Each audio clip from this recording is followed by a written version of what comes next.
刚刚带这3只小松鸭出来晒太阳，结果往出一拉，飞得到处都是。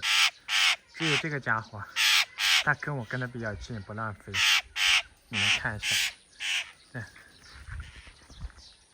哦，这房顶上去了，那边房顶上还有一只。完了，飞那边大树上去了。过来！好厉害，这个家伙！竟然从那个大树上直接飞到我的手上来了。我还是比较喜欢这一只。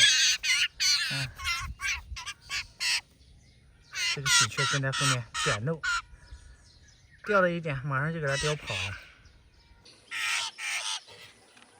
它把这个喜鹊认成妈妈了，向它索食。来，好，给你吃一片。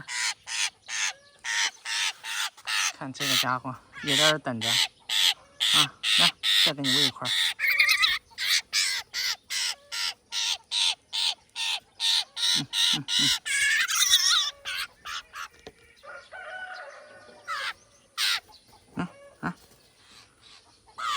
哦，吃饱了，那个也钻到桂花树里面去了。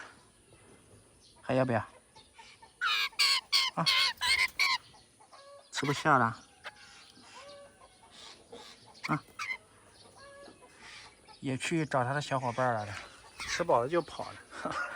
现在飞行能力一点一点的在增强了，飞出去知道回来就没有问题。你看那个喜鹊好会过日子，我刚刚给它那一大块，它并没有吃，看，含在嘴巴里面，在这个水坑里面拌着水吃。哎，又吐出来了。鸭科的鸟类智商真的是高。吃饱了，它们就全部钻到这个树上玩了。这个树叶比较密集，还可以遮阴。看一下，这上面还有一只，队伍是越来越庞大了。还有一只小八哥，隔壁的小八哥，每次我喂食的时候，它都会过来蹭吃的，也是蹭吃常客。但是你抓不到它，吃了就跑。这个是那只大的。鸭科鸟类交朋友就是这么快，才一会儿就玩到一起去了。